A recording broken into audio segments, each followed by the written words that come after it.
This video I am showing you how you can make your Twitter accounts private. So firstly what you need to do to private your Twitter account, firstly click on your profile icon in the top left corner and then you have to tap on the settings and privacy option.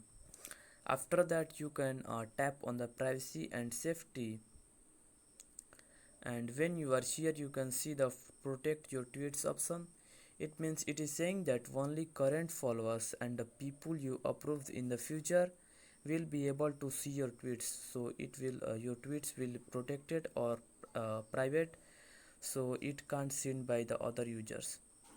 So you can toggle on this option by tapping on the toggle button in the right side of protect your tweets, and now it is enabled and anyone can't see your Twitter account, it is private.